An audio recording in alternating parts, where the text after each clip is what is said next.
Muy buenos días a todos y bienvenidos a la presentación de nuestro proyecto Fin de Máster. Este primer minuto que voy a estar con vosotros, lo que quiero es aclararos un poco el esquema de trabajo que hemos seguido al realizar todo el proyecto, que es el mismo esquema que vamos a seguir hoy en la presentación. Y aquí lo tengo. Vale.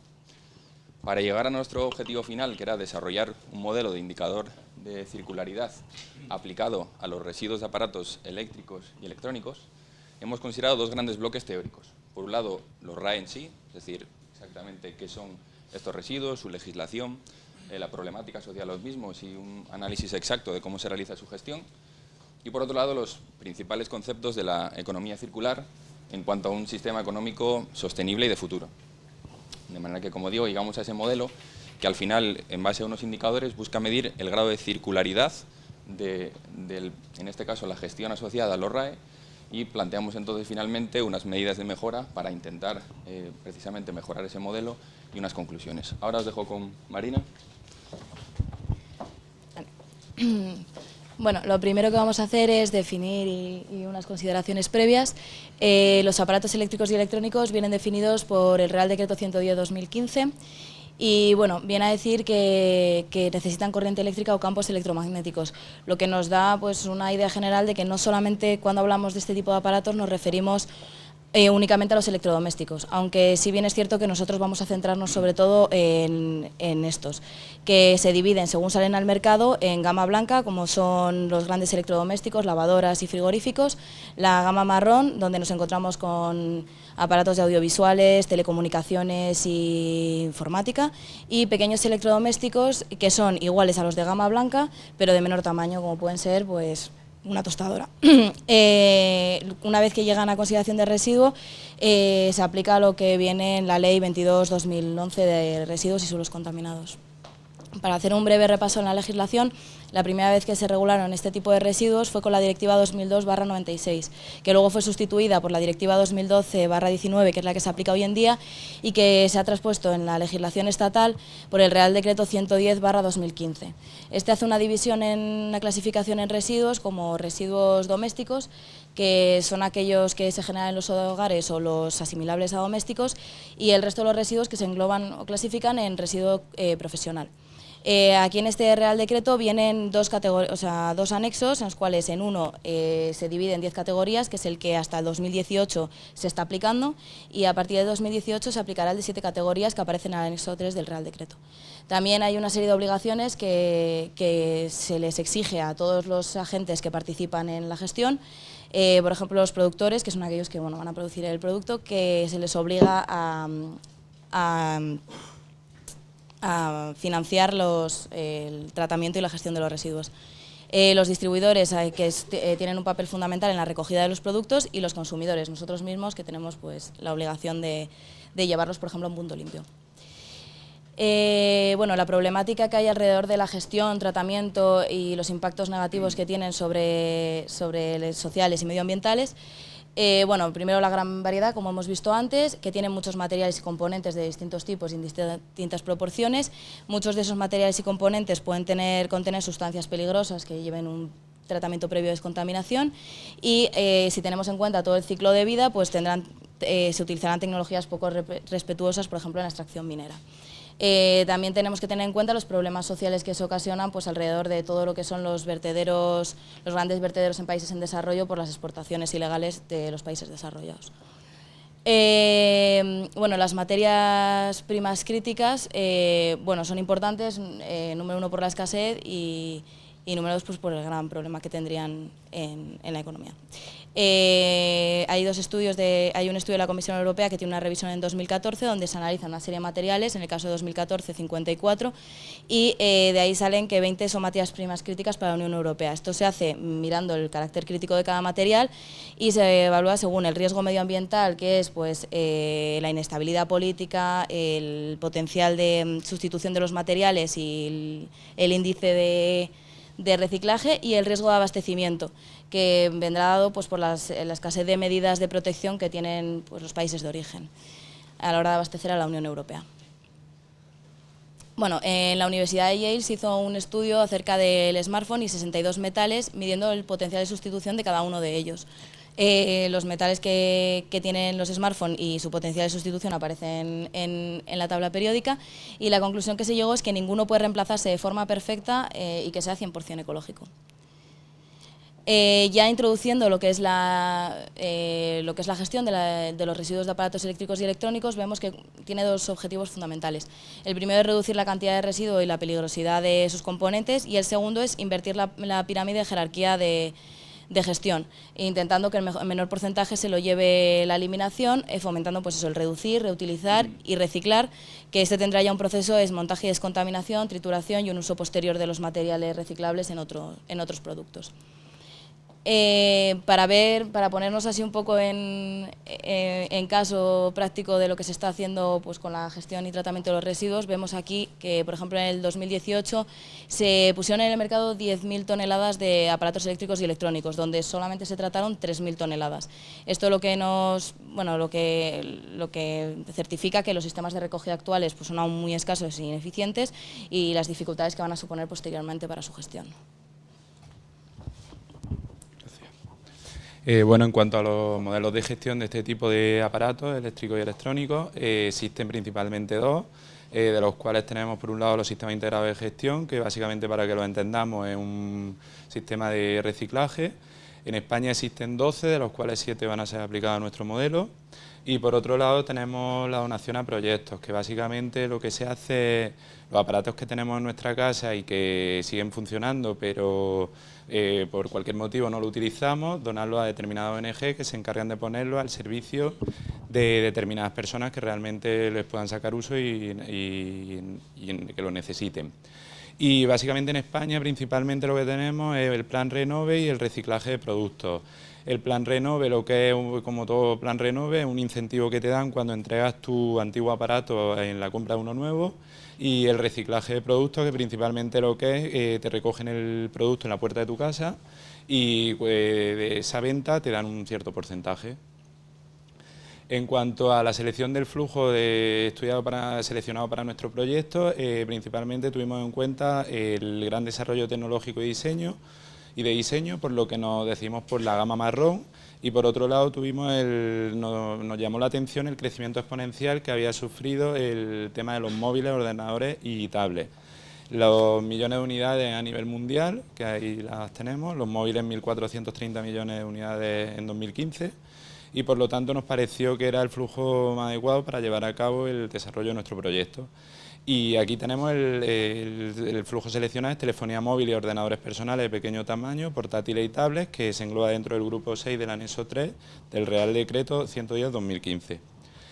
Antes de desarrollar un poco el modelo, principalmente vamos a hacer una introducción de la economía circular y de sus principios y de sus características principales. La economía circular es un concepto económico que se interrelaciona con la sostenibilidad. El objetivo de este tipo de economía es que el valor de los productos, los materiales y los recursos se mantengan en la economía durante el mayor tiempo posible, al fin de reducir la generación de los residuos. Y para poner un poco en antecedentes, ahora mismo el sistema que tenemos es una economía lineal que se basa básicamente en la extracción de materias primas, se fabrica el producto, se hace una utilización del mismo y se genera un residuo cuando la su vida útil. Este sistema económico está alcanzando sus límites debido a la escasez y sobreexplotación de los recursos naturales y de los combustibles fósiles, y actualmente se tiende hacia una economía circular, que que los residuos de uno sean recursos para otro. También, por otro lado, se han dado muchas empresas, personas y tal, se han dado cuenta de las necesidades del cambio debido a la exposición a los riesgos de este tipo de economía lineal. ¿Por qué? Porque se han visto interrupciones en la cadena de suministro y aumento en el coste de las materias primas. Por tanto, han visto que ahí es necesario sustituir el sistema económico actual. Por tanto, la economía circular podemos decir que es un sistema económico restaurador o regenerativo por intención y por diseño, en el cual se sustituye el sistema de caducidad de un producto por el de restauración. Antes de terminar de comprender un poco la economía lineal, vamos a definir el ciclo biológico y el ciclo técnico. La economía circular, vamos a definir el ciclo biológico y el ciclo técnico. El ciclo biológico principalmente es los materiales que son compostables, es decir, que se pueden reintegrar en la naturaleza de manera segura, teniendo en cuenta su tasa de renovabilidad, Y el ciclo técnico consiste principalmente en diseñar los productos de forma que puedan ser superciclados, es decir, reutilizados una y otra vez de manera que no pierdan sus características ni propiedades. Por tanto, podemos decir que gracias a estos ciclos los procesos se regeneran dentro del ciclo biológico y se recuperan o restauran dentro del ciclo técnico. En cuanto a los principios de este tipo de economía circular, existen tres. El primer principio lo que pretende es desmaterializar la utilidad de los productos de forma que los futuros consumidores seamos usuarios en lugar de adueñarnos de ellos como propietarios. El segundo principio pretende que se fabriquen los productos de forma que puedan tener el mayor valor económico durante el mayor tiempo posible sin que lleguen a generarse residuos. Y el tercer principio principalmente pretende minimizar el impacto ambiental. Visto los principios, las características, podemos definir las características de la economía circular, que principalmente son 6, entre las cuales tenemos el ecodiseño, que lo que dice es considerar los futuros impactos medioambientales de cualquier producto durante todo el ciclo de vida, a fin de poder minimizarlos. La segunda característica es que el residuo se convierta en recurso, que quizás es la característica más importante de este tipo de economía. Por otro lado tenemos la economía de funcionalidad, es decir, que no se llega a la venta de los productos, sino que seamos usuarios de ellos. Por otro lado tenemos fuentes renovables, que pretende que toda la energía utilizada en este tipo de economía proceda de fuentes renovables en lugar de combustibles fósiles, como se hace en la actualidad. Luego, ecología industrial y territorial, que lo que nos viene a decir es que se haga una organización industrial dentro de un mismo territorio. Y finalmente la reparación o el segundo uso. Como su nombre indica, la reparación es darle una segunda vida a los productos que están estropeados, a fin de que se reduzca la generación del residuo. Y el segundo uso, que es cuando los productos que tenemos en funcionamiento y que dejan de tener la utilidad para la que fueron diseñados, que con una serie de cambios y modificaciones puedan volver a tener valor. Y como vamos más escaso de tiempo, existen, por si alguien quiere profundizar, 7 escuelas de pensamiento, de las cuales sustentan los pilares básicos de este tipo de economía. Y a nivel informativo, decir que Europa ha desarrollado una directiva para aplicar este tipo de economía, con unos objetivos que son poco ambiciosos de aquí a 2030, pero que ha tomado cuenta de ello. Bien. Ahora que ya conocemos muy bien los RAE y conocemos muy bien la economía circular, vamos con el modelo de indicadores, el modelo de circularidad que nosotros hemos planteado. Básicamente, resumiéndolo sencillito, es calcular sucesivamente unos parámetros hasta llegar a un indicador final, que veremos que es un MCI, ¿vale?, que nos mide precisamente cuánto nos estamos aproximando hoy en día a un modelo completamente circular. Para hacerlo nos hemos basado en una metodología de la Fundación Ellen MacArthur, que es una fundación muy importante a nivel internacional en cuanto a temas de economía circular. Y de ese flujo de residuos que os habíamos comentado, os vamos a presentar aquí el caso concreto de un teléfono móvil, simplemente porque es del que más tenemos o del que más bibliografía hemos encontrado. Pues a partir de esos datos bibliográficos vamos a entrar, datos pues, corresponden a sistemas de gestión, a fabricantes, rendimientos de procesos, estimaciones propias, y como digo, vamos a ir calculando sucesivamente una serie de parámetros, unos índices, hasta llegar a ese MCI final que nos da la idea de cuánto de circular es el ciclo completo de un móvil hoy en día. Adicionalmente se pueden calcular unos indicadores de riesgo que miden un poco, bueno, digamos la peligrosidad de que este ciclo se viera alterado porque estos riesgos se produjeran. Vale. Para ir calculando paso a paso los parámetros voy a basarme siempre en este esquema para que veáis en qué punto del ciclo estamos calculando cada uno de ellos, y empiezo por las materias primas, es decir, fabricación. En este caso tenéis que imaginaros que estamos fabricando un teléfono móvil y necesitamos una fracción de materias primas naturales, extraídas directamente de la naturaleza. ¿Cómo lo calculamos? Bien, es el total, aquí está todo en base 1, menos la cantidad que podemos aportar como reciclado y la cantidad que podemos aportar como reusado. Nos sale ese valor de 0,15 y me explico dónde salen los valores. Distintos sistemas de gestión como Tragamóvil, distintos fabricantes como Apple, pues comentan que hay un 90% de material que es potencialmente reciclable dentro de un teléfono móvil. si bien es cierto que en una memoria oficial de Recicla del 2013 hemos encontrado un dato ya consolidado de un 82%. Hemos dicho, bueno, nos quedamos con un 85% que nos parece bastante significativo. Y luego la separación entre ese 0,8 y 0,05, 5%, es que, de nuevo, fabricantes comentan, bueno, hay un pequeño porcentaje de materiales que se pueden reusar directamente. Y nosotros hemos asociado ese valor de 5%. De ahí saldría este primer parámetro, que es V, y seguimos. Lo mismo, y vuelvo para atrás, con la cantidad que se desecha obligatoriamente a vertedero o valorización energética. Ese valor de W sub 0 se calcula con los mismos datos y es bastante entendible por qué salen los mismos valores y se utilizan los mismos datos. Si obligatoriamente nos vamos a tener que deshacer de un 15% a vertedero o valorización, vamos a tener que suplir esa pérdida de nuevo en fabricación, aportando materias primas como veíamos arriba. Seguimos. De igual manera se pueden calcular cantidades de desecho asociadas a los procesos de reciclaje y a los procesos de fabricación, esa W sub C y W sub F, simplemente con las eficiencias de los procesos de tratamiento. Ahí nosotros de nuevo hemos supuesto un 75%, que es un porcentaje bastante conservador, y nos salen esas cantidades de desecho, tanto de reciclaje como de fabricación. Al final, y vuelvo para atrás, lo que sería la cantidad total de residuo asociada a todo el ciclo, ¿vale?, de economía circular, y en este caso asociada al ciclo de un teléfono móvil, sería la suma de los tres. Esa suma entre dos es simplemente, bueno, que los procesos de reciclaje y fabricación pueden darse distintos pesos, dependiendo de, bueno, uno sea más perjudicial, etc. La metodología lo deja abierto. Y por tanto calculamos W, que es la cantidad total de desecho que se genera en todo el ciclo. A partir de estos parámetros, ya nos metemos con los índices. ¿Vale? Índices de linealidad y luego de utilidad. El primero, simplemente combinando esos parámetros, nos da una idea de cuánto de circular es todo el ciclo. Es decir, básicamente cuánto se aproxima a un círculo. Ese valor de 0,28 mola, ¿vale?, porque ahí habla de linealidad, va desde 0 hasta 1, luego lo más próximo a 0 es más circular, perdón, entonces hablaríamos de un 28% de linealidad y por tanto un 72% de circularidad. Bastante bien. El segundo es de utilidad, y aquí entran dos conceptos. Las L's representan vidas útiles del producto y las U representan intensidad en ese uso.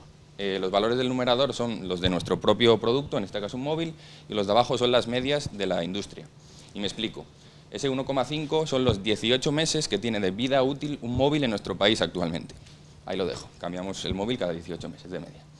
El 4,5 son entre 4 y 5 años que tardan las tabletas y portátiles de nuevo en ser sustituidas, es la media de nuestro grupo. Y el segundo, pues bueno, es un poco más complejo porque la metodología lo define como unidades funcionales, que sería muy fácil pues en una línea de montaje comparando tus unidades de salida con los de la industria. En nuestro caso nos hemos fijado en horas de uso diario del móvil frente a las tabletas, ¿vale? Y ahí tenemos ese ratio. Combinando estos dos llegamos al MCI final, que es el indicador de circularidad de un material, en este caso de nuestro producto, que traducido al castellano podríamos decir que el modelo de ciclo de vida global de un móvil, teniendo en cuenta los sistemas de gestión de nuestro país, actualmente muestra un 55% de circularidad, o se aproxima a un modelo teórico de circularidad. Y aquí un par de cositas que salen interesantes de analizar un poco el modelo. Veíamos antes que ese LFI nos daba un valor de un 72% de circularidad, que es bastante bueno, y decimos, bueno, es entendible porque ahí valorábamos materias primas, residuos, y al final son eficiencias de proceso y son fracciones reciclables, etc. Bueno, pues bien, nos quedamos contentos, satisfechos. Sin embargo, el de utilidad, ahí vemos que penaliza mucho la circularidad precisamente la fase de uso del teléfono móvil. Sobre todo ese dato de 1,5 años, ¿vale?, que está muy alejado de la media. Y es precisamente, bueno, una reflexión que podría hacerse de que si el mayor problema que afrontamos, que vemos en este modelo, es precisamente cómo compramos y cómo usamos estos bienes.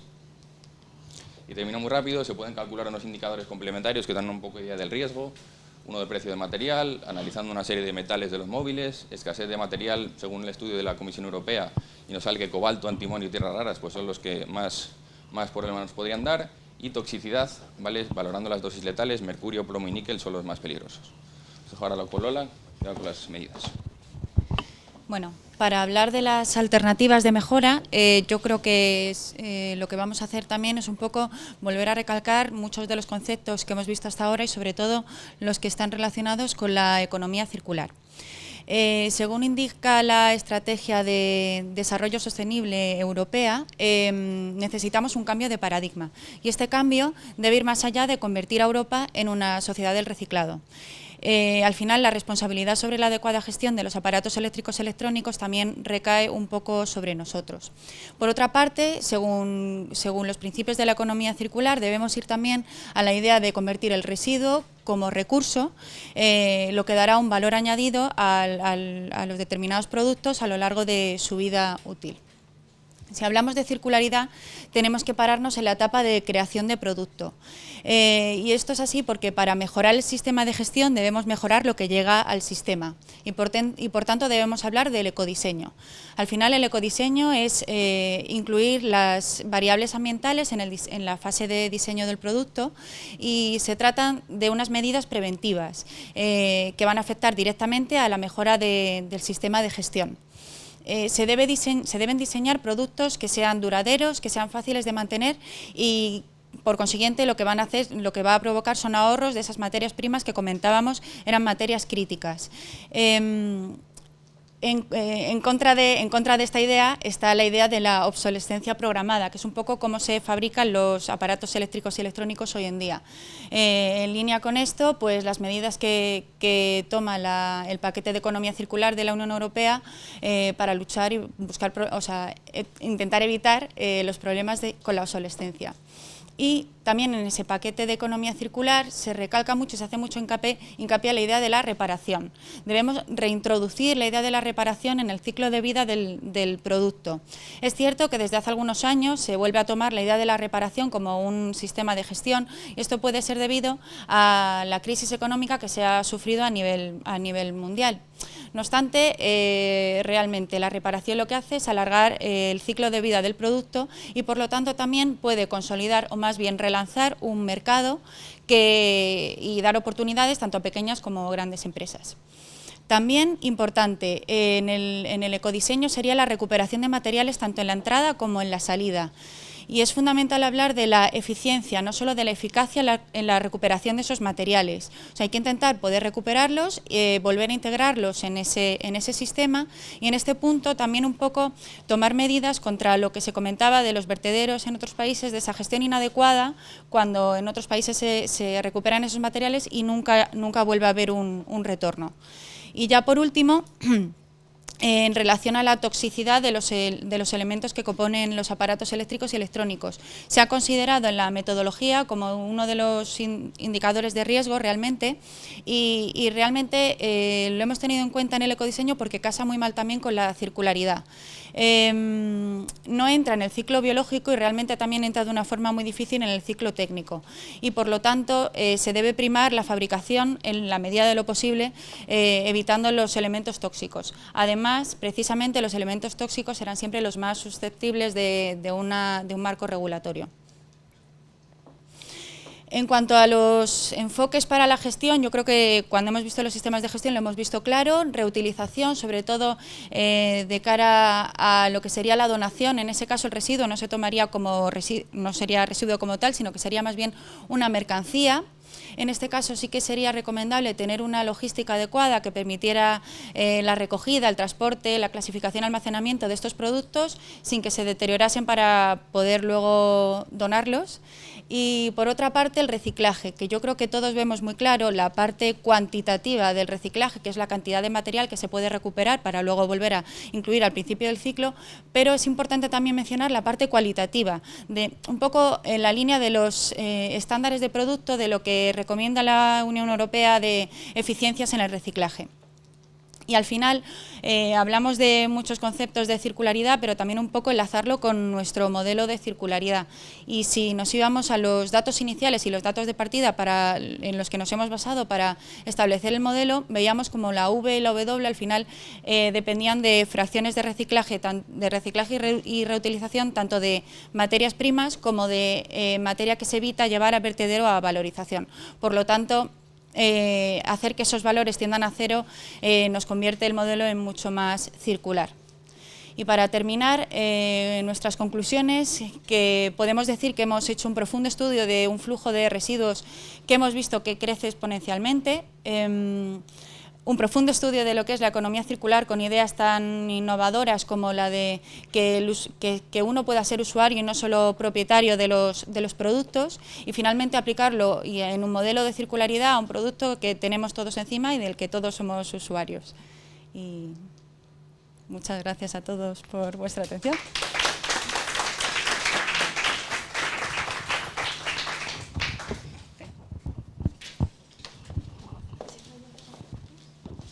Bueno, a mí me ha gustado mucho el proyecto, me parece interesantísimo y la verdad es que habéis hecho una exposición muy buena y muy clara, que no era sencillo explicar esa metodología y la verdad que la habéis explicado muy bien.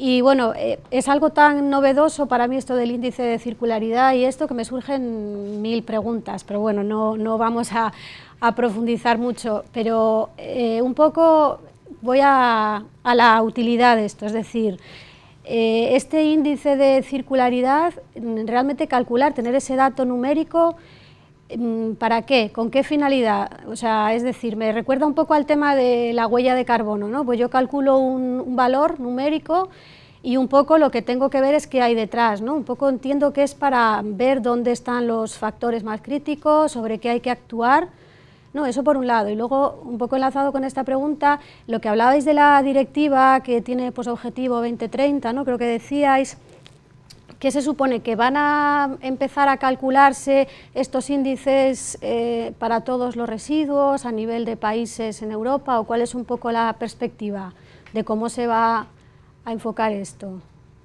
En cuanto al modelo, yo lo veo mucho como una herramienta de diagnóstico, precisamente, ¿no? de diagnosticar cómo se encuentra ahora mismo todo el modelo. Si es cierto lo que dices, que se aproxima un poco a la idea de huella de carbono en todo el ciclo.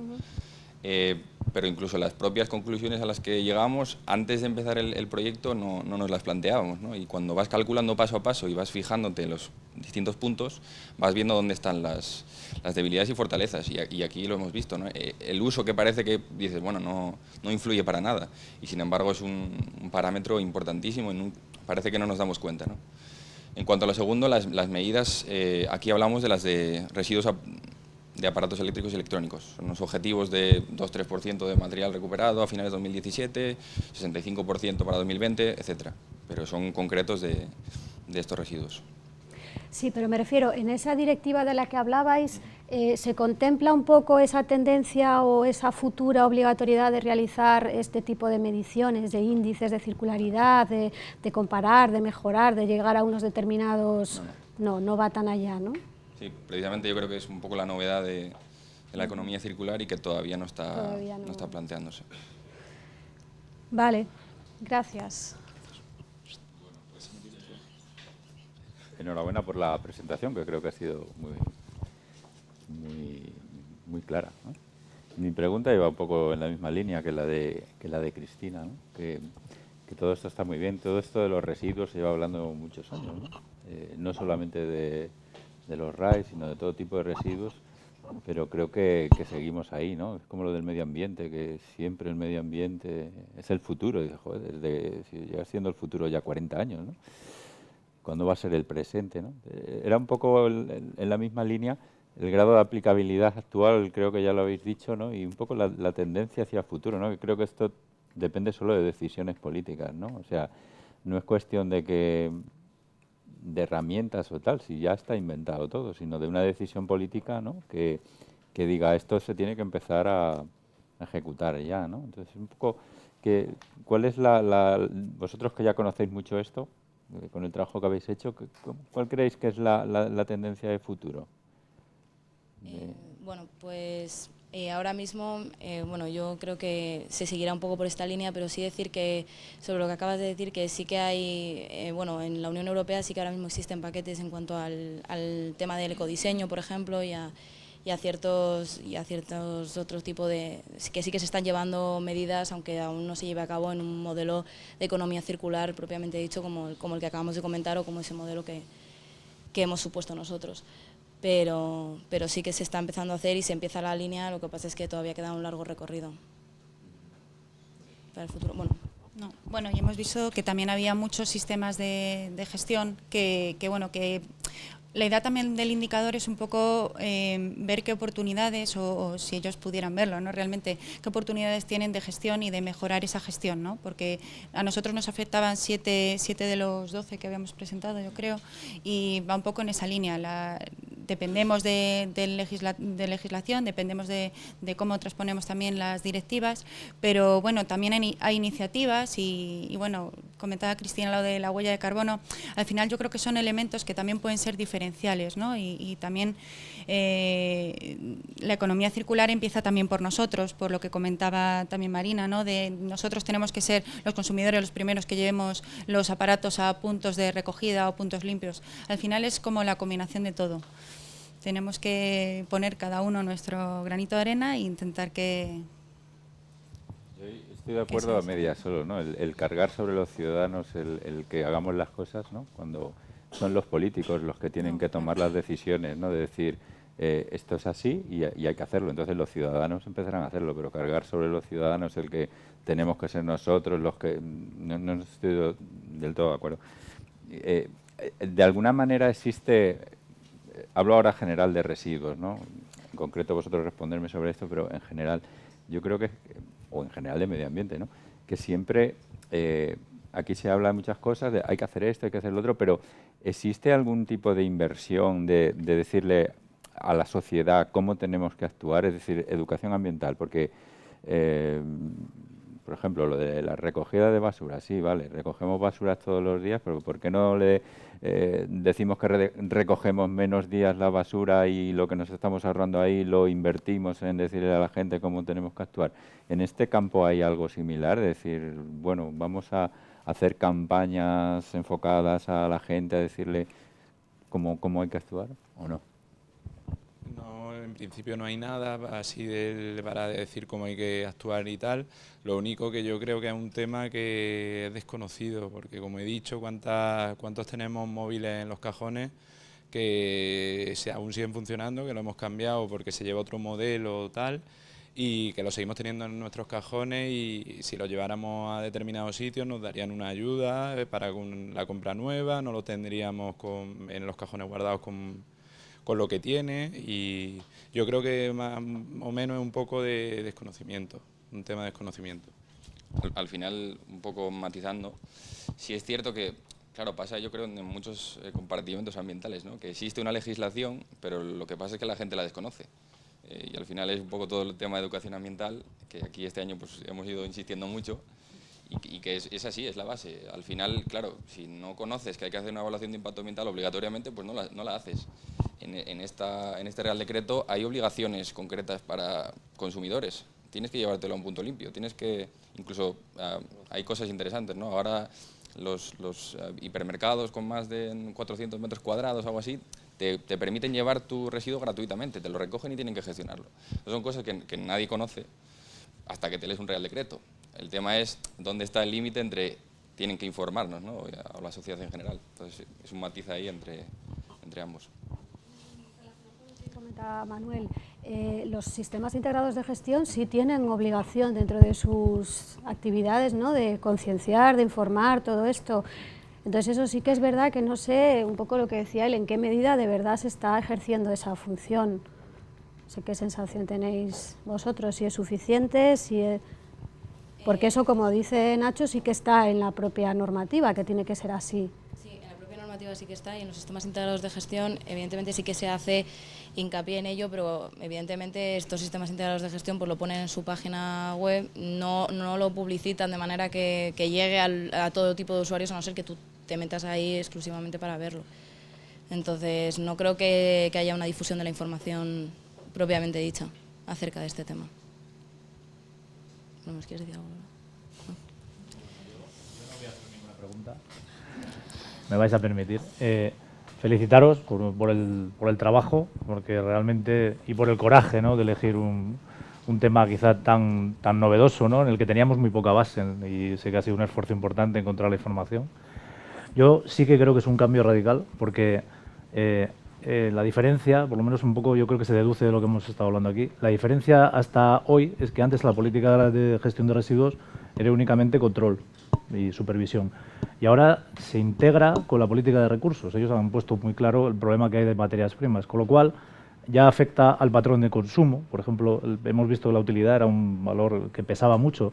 O sea, cuanto más útil fuera, era más circular, curiosamente, más que reintegrarlo, ¿no? Entonces, bueno, pues yo creo que sí que es un paradigma y es un cambio, y que todo lo que sea medir, todo lo que sea tecnificar, pues será ir un paso más allá. Y yo creo que esta herramienta, pues con todos sus defectos, que bueno, aquí han hecho solamente una pequeña presentación del alcance que tiene, ¿no? Porque luego en su trabajo hay bastante más, pues es una vía y que está empezando, pero que al final medir es conocer, y si no medimos, pues tendremos solamente una tendencia. Así que poco más, ¿no? Felicitaros y daros las gracias por haber elegido.